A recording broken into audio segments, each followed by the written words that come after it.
What's up, fellas? We are back with another episode of FPL is Live, and we have my team here for the game week. Slightly disappointing result, knowing that I was on a wild card. So I got 63 points, a small red arrow. I went from 1.2 to 1.5 mil. It could have been way better, especially how Friday started. As you can see, I had Senesi and Anderson both on that Friday game, Bournemouth against Fulham, and until the 70th minute, I was on 14 points minimum of Anderson and Senesi. Anderson was already with DEFCON and a clean sheet with 8 points, and Senesi was on 6. I'm sure he would have got some bonuses as well, and then everything went downhill from that moment. So again, Sessegnon scored the goal, clean sheet gone, and then the Semenyo show. Not only that both my clean sheet were gone, but Semenyo just single-handedly hurt my rank by probably like more than 500,000, I would say. He's owned, I would say, more than 50%, I think, at this point. And if you don't have a player like that and he hauls, then it's going to hurt your rank big time. And that's exactly what happened. So, other than that, obviously, on a wild card, I went the usual route as planned with triple Arsenal. I went with Gyokeres and Saka and Raya on goal. I was thinking about going Calafiori, and instead of Gyokeres, that would be my third Arsenal player, and I definitely messed up there. But we'll see. Obviously, it's just round one on a wild card, so plenty to come, especially knowing how Arsenal's fixtures are going forward. Again, in the back, I had Richards. They conceded a goal, so he ended up on 2 points here DEFCON, but again, it didn't change much in the score. And then I had Raya with 6 pointers. As expected, I would say clean sheet, obviously, uh, for Arsenal. And then Mbuemo, 6 points. He could have got way more. He got a couple chances to score a goal, and if he got another goal, that would have been another 8 points. So he would have ended up on like 14 points for sure. Kudus, that's the guy that kind of evened out things for me. Not having Semenyo, he's such an exciting player to watch, and he will not be leaving my team anytime soon. And then we have Reinders, 3 points. Boring pick, but if you look how many times a game he gets in a position to score, I feel like every game that I watched from City, he was in a position to score. So also he won't be leaving my team anytime soon, unless obviously Pep starts improvising with his team and he's benched out of nowhere.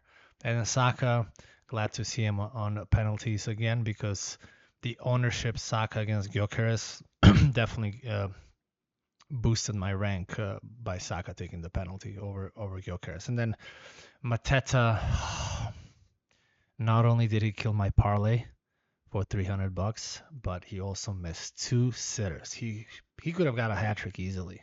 So that is pretty painful. And then he was taken out in the 70th minute, and everything went downhill from that moment on. He was one player that he could hold the ball, and once they did that sub, just Crystal Palace fell apart and conceded two. And then Haaland, okay, 8 points. I'll take the 8 points, I guess, at this point.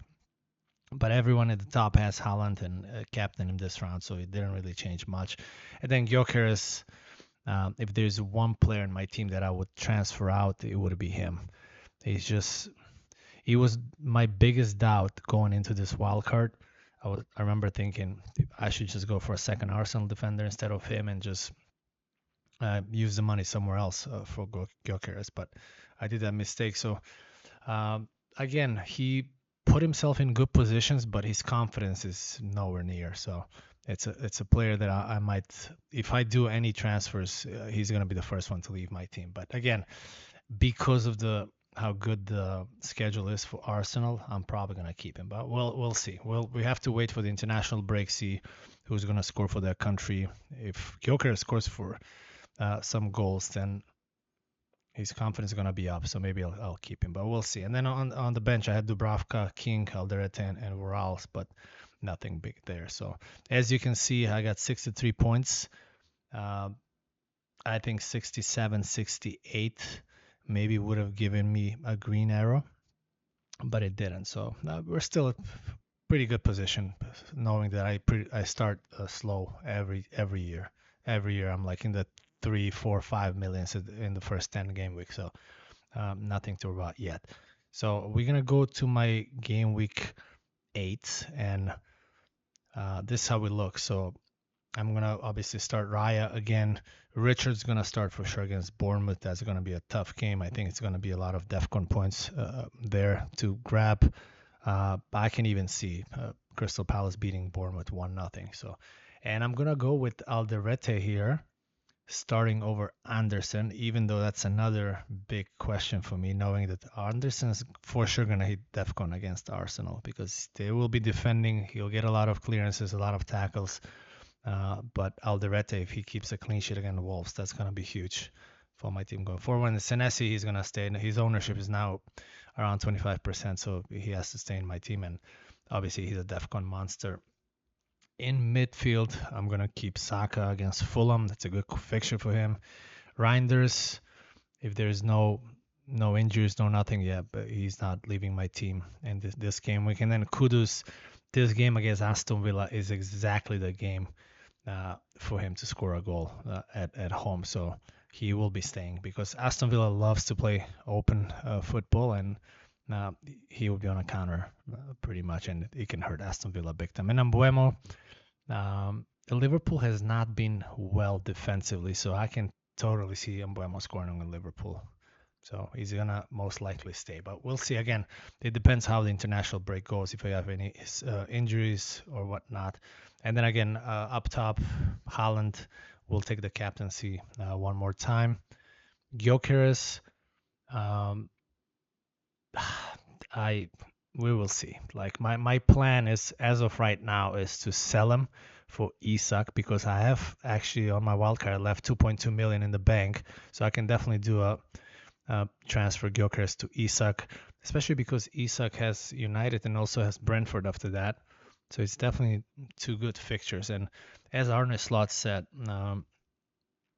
after the international break, he's going to be 100% fit and ready to go. So I expect Isak to start scoring some good goals there. And then Mateta, I'm not going to transfer him out only because he had one bad game and he's on penalty, so he's going to stay on my team. On the bench, I'll have Dubravka against Leeds. I can even play Dubravka this game week.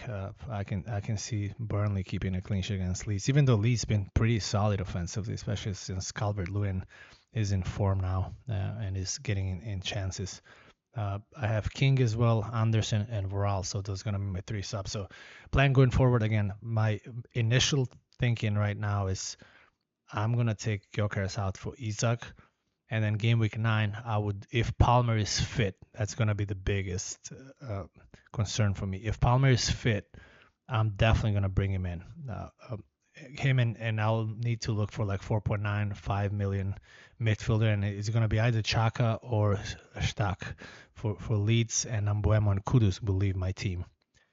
But again, it's we're still like 10 days away from the game week, so everything can happen, but that will be for now. So we're gonna end the video here, and I'm probably gonna be back in a couple days, and I'm gonna post an episode about Wildcard. So if you're on a Wildcard during the international break, which is pretty good time to have that, I'm gonna put some teams how I would Wildcard right now if I had the chip with Haaland and Salah, or just Haaland and Saka, or trying to get all three on the same team. So it's going to be like 3 different options that you can take a look at. And then again, if you're on wildcard, you can pick one of those. And so, yeah, so that will be all for now.